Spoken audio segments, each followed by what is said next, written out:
Tonight, the loudest calls yet for Joe Biden to quit the presidential race.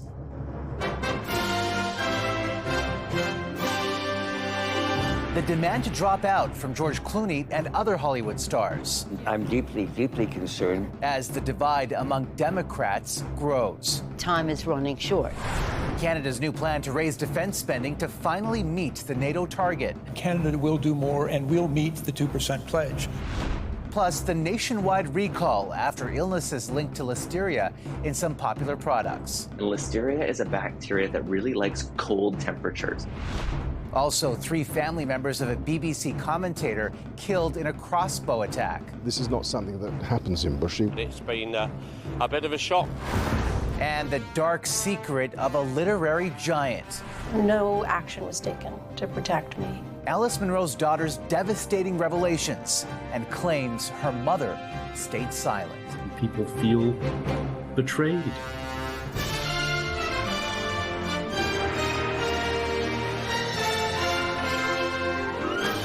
CTV National News with Omar Sachedina.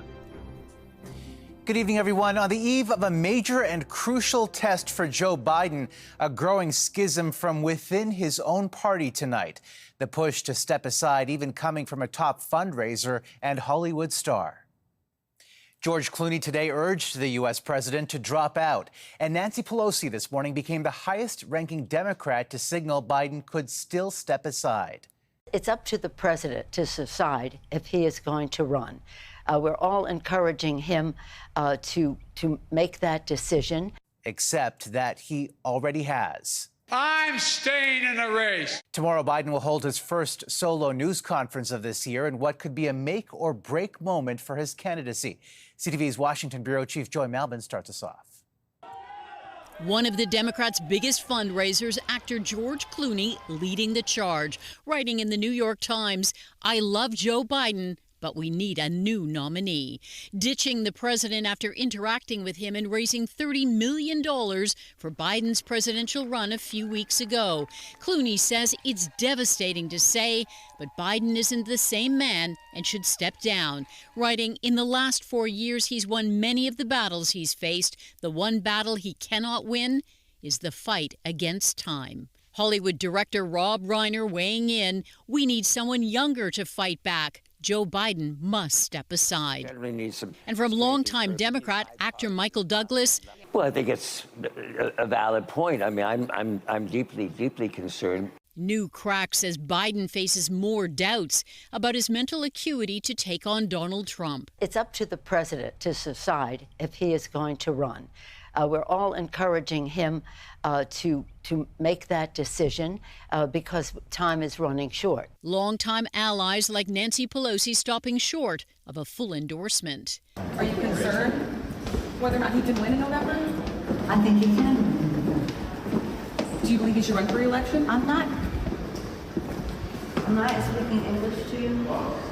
I'm not going to be making any statements about any of that. As a defiant Biden hosts a crucial NATO summit in Washington on script and mostly aided with teleprompters, this senator going public with what he says many of his colleagues privately fear. Donald Trump is on track, I think, to win this election and maybe win it by a landslide and take with him the Senate and the House. And not being challenged, Donald Trump, who's weathered controversy himself, from a criminal conviction, 4 indictments, 2 impeachments, at a rally last night. Our victory was so absolute that Joe's own party now wants him to throw in the towel and surrender the presidency after a single 90-minute performance. Polls show Biden is losing support among donors, voters, and his own party. He faces another big test tomorrow, a rare solo press conference at the NATO summit. Omar? All right, Joy, thanks. After persistent pressure at that summit from NATO allies, CTV News has learned that Canada will unveil its new defense spending plan tomorrow. This evening, Prime Minister Justin Trudeau attended a reception with other world leaders at the White House. He is expected to announce details on how Canada will reach its NATO commitment of spending 2% of its GDP on defense. It will include the purchase of up to 12 new submarines to replace Canada's aging fleet. Today, the military alliance bolstered supports for Ukraine in its fight against Russia. CTV's Judy Trin reports.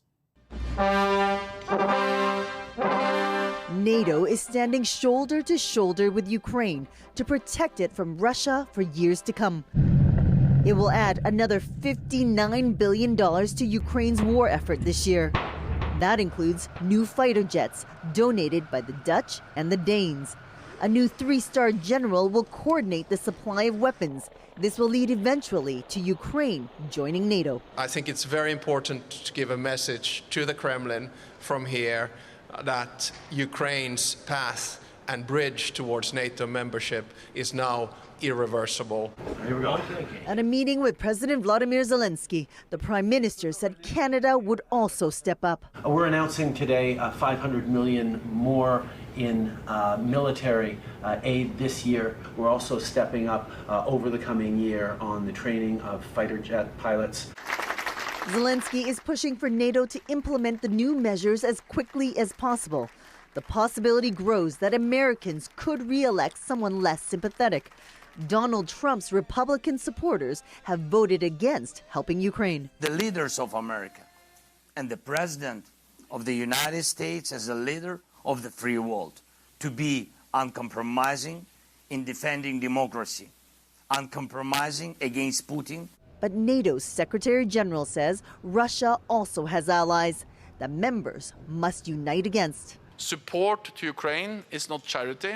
It is in our own security interest. The growing collective threat is why NATO is pressuring Canada to increase its military spending to 2% of its GDP. After being singled out by allies here at this summit, Prime Minister Trudeau is expected to announce a plan to hit that target tomorrow. Omar. All right, Judy Trin in Washington, which, like much of the United States, is in the grips of a major heat wave that killed 2 people today, including a toddler left in a car. In Las Vegas, it's so hot, this time-lapse video shows crayons melting in the sun. The city recording a 5th consecutive day above 46 degrees. Temperatures also soaring in Texas, where more than 1 million people are still without power after Hurricane Beryl. And in New York, hot weather caused a bridge to become stuck, authorities cooling it down with water. In Canada, the remnants of Hurricane Beryl brought heavy rain today in the east and in the west. Records are still being smashed after days of sweltering temperatures. In BC, heat-related emergency calls have soared.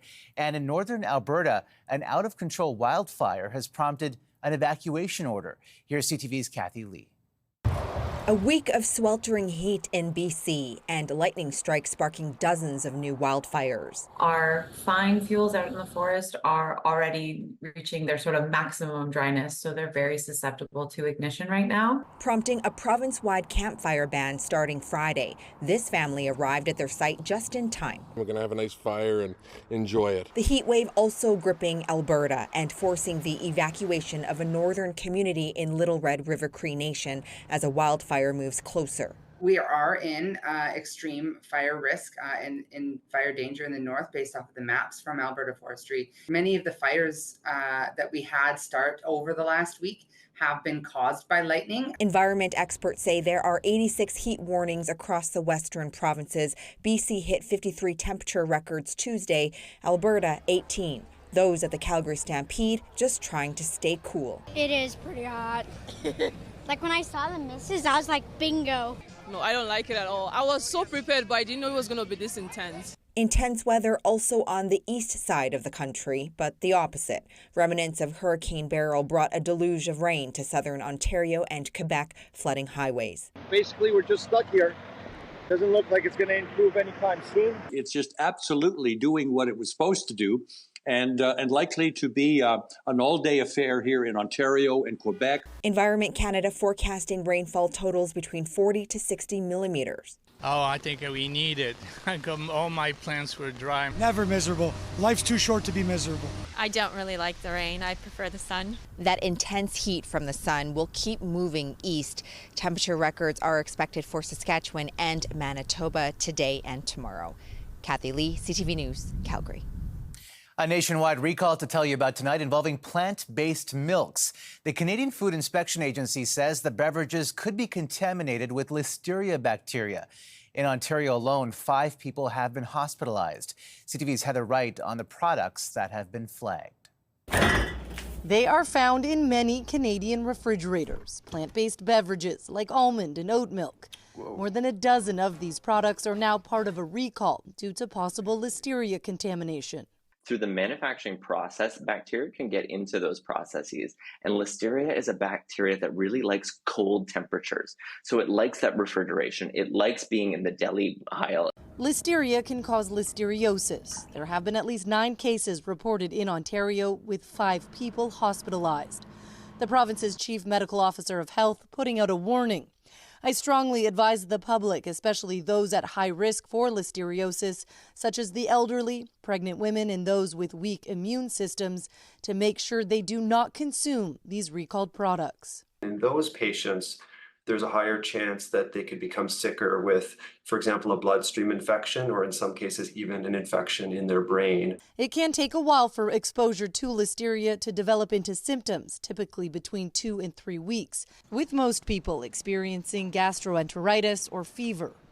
These types of outbreaks typically happen when equipment used during processing is not properly cleaned or disinfected. Danone, which owns Silk, says the products were manufactured in a third-party facility. We will not resume operations there until the investigation has been completed and we are satisfied with the resolution. You know, the beautiful thing is conventional antibiotics that are readily available in outpatient pharmacies and hospitals are very, very effective. The affected products have an expiry date up to October 4th, so anyone with them in their fridge is encouraged to either throw them out or return them for a refund. Heather Wright, CTV News, Toronto. Bulldozers and security forces dismantled a pro-Palestinian encampment at Montreal's McGill University today, in place since late April. Protesters were physically escorted off campus. McGill says the encampment had become a magnet for violence and intimidation, mostly from demonstrators who weren't even students, and that the area had become infested with rats.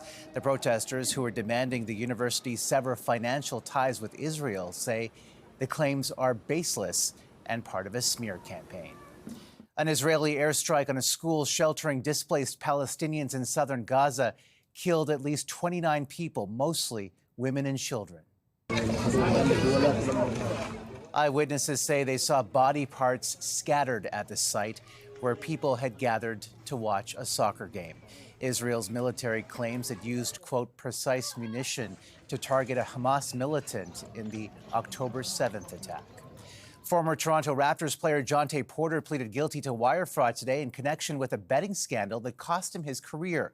Porter apologized and admitted to withdrawing from games so that he and others could benefit from electronic bets. Porter was banned for life from the NBA earlier this year. He faces up to 20 years in prison and will have to pay hundreds of thousands of dollars in fines. Sentencing is set for December. In the UK, a manhunt is over for the suspect in a Crossbow attack near London that killed the wife and 2 daughters of a well-known TV commentator. CTV's Garrett Berry reports. After about 24 hours of searching, British police have their man this evening taken to hospital with injuries, though police say they never fired a bullet. Kyle Clifford led police on a manhunt overnight Tuesday and well into Wednesday. Police combed through the streets of North London searching for the man who was wanted in connection with a triple murder where 3 women were shot and killed by a crossbow. According to the BBC, the victims are the wife and 2 daughters of a horse racing commentator, John Hunt. They were found at a home in Bushey near London and died from their injuries shortly after. On arrival, found 3 women with serious injuries. Sadly, despite their best efforts, the women, who are believed to be related, died a short time later at the scene.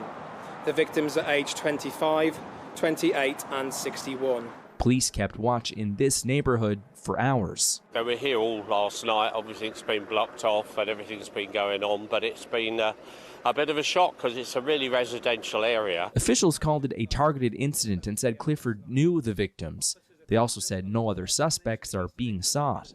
The BBC also reported that Clifford was briefly in the British Army. This is not something that happens in Bushy. We've can't remember a murder in our rather quiet neck of the woods. So terrible shock, and our sympathies and prayers and thoughts with the families of the three women. That really is a terrible thing to happen. Lord Windermere, the Gold Cup winner. John Hunt's voice is known to millions in the United Kingdom. Condolences have been coming in all day from his colleagues. The British Horse Racing Authority said it's impossible to comprehend the horror that has been inflicted upon them by this dreadful event. Garrett Berry, CTV News, St. John's. Coming up, a devastating disclosure.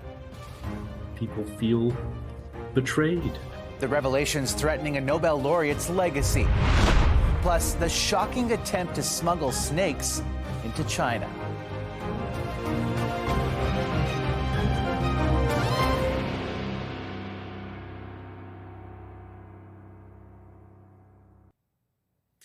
A new chapter is emerging in the story of a Canadian author lauded by the world, but who has left behind a complicated legacy. Nearly 2 months after Alice Munro died, her daughter is sharing a deeply personal story. She says her stepfather sexually abused her and that her mother knew about it for decades, but stayed silent. Here's CTV's Andrew Johnson. Though I had told most of my family about the abuse when I was 10 years old, no action was taken to protect me. It was a dark and disturbing family secret. Andrea Robin Skinner was sexually abused by her stepfather starting at age 9. Years later, she told her mother, iconic author Alice Munro, about the abuse and eventually went to police. Munro's second husband, Gerald Fremlin, was convicted in 2005. But through it all, Munro chose to stay with him. That decision has stunned her many admirers. They feel that the person that they idolized, that they felt is a genius as a writer, which she is, had concealed something terrible from them. Munro was the first Canadian author to receive the Nobel Prize in Literature. Now, only 2 months after her death, Munro's place in history could be rewritten. There was an outpouring, really an outpouring of affection for her when she died from around the world, and not just in Canada. So now I think everybody has stepped back and people feel betrayed. He says universities are grappling with how to educate students on Munro's work, given what we now know about her life. I mean, if we simply wrote off every writer who had betrayed somebody or done something terrible or evil or whatever, our bookshelves would be mostly empty. Whether Munro's work remains on school shelves and curriculums, the tragedy at the heart of this story won't change. The focus of my sadness would be on the daughter, her name is Andrea, and on her siblings. They've been very brave to step forward. Andrew Johnson, CTV News, Vancouver. A moment of silence today at the Assembly of First Nations meeting in Montreal to honor one of Canada's greatest painters.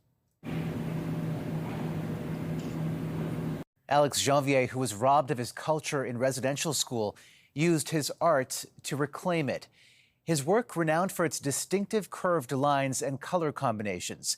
He was also part of the Indigenous Group of Seven, a collective of artists established in the 70s, frustrated by the lack of exhibition opportunities for Indigenous art, a craft he was so inspired and moved by that he once wrote, "When I die, I want a paintbrush in my hand." Janvier was 89 years old. Still ahead.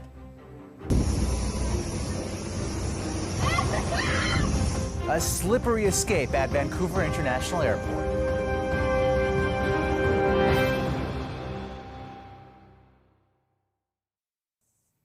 Security camera footage shows a man's bizarre smuggling attempt into China at an airport checkpoint. The traveler was stopped by customs trying to hide 100 live snakes in his pants as he sought to slip out of Hong Kong into the border city of Shenzhen undetected. The man reportedly had 6 bags filled with the reptiles. And another squeamish sight, this one closer to home at Vancouver's International Airport. A cooler full of live eels accidentally spilled out onto the tarmac during unloading.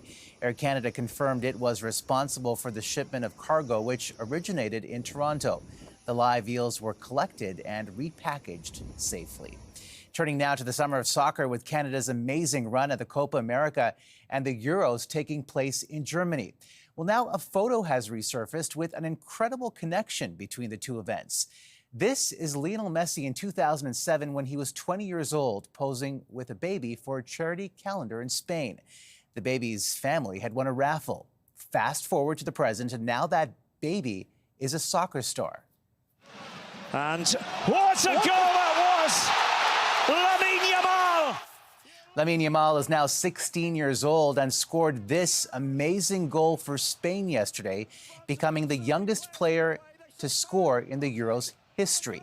He turns 17 on Saturday, one day before Spain plays England in the final. Could have been the Messi effect all those years ago. And after the break, soccer is not just a European sport. Canada's Copa legacy lives on.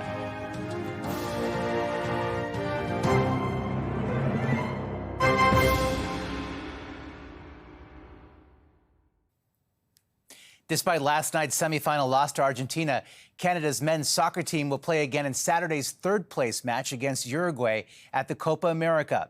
The team's surprising success has captured the hearts and minds of Canadians from coast to coast. CTV's Paul Hollingsworth has the story.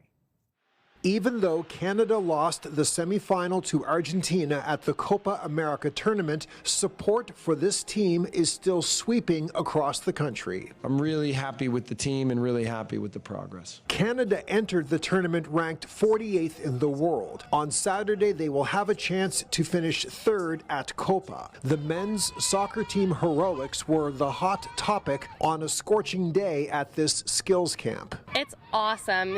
You can just hear there's buzz around Canada right now about men's soccer, which we haven't had. We've seen these exciting moments previously in other sports. When Vince Carter was dazzling Raptors fans with jaw-dropping slam dunks, it led to a surge in basketball growth in Canada. Tim Schwager expects the same for soccer. I think it's almost showing the younger kids, especially the younger kids, that soccer is not just a European sport. Soccer success also means big money. By reaching Tuesday's semifinal, Canada has pulled in a guaranteed $4 million US. They will add an additional $4 or $5 million based on the outcome of Saturday's third-place game. A Canadian soccer official said that money will go to player compensation, tournament fees, overall deficit reduction, and soccer programming across the country, which means grassroots organizations will likely benefit. When the women's program did win the Olympics or major tournaments and money was coming into the program, it is trickled down through different programs. It's a win on the field and off for a team that has already won the hearts of Canadian soccer fans. Paul Hollingsworth, CTV News, Halifax. A lot of pride. That's a snapshot of this Wednesday for all of us at CTV National News. Have a good night.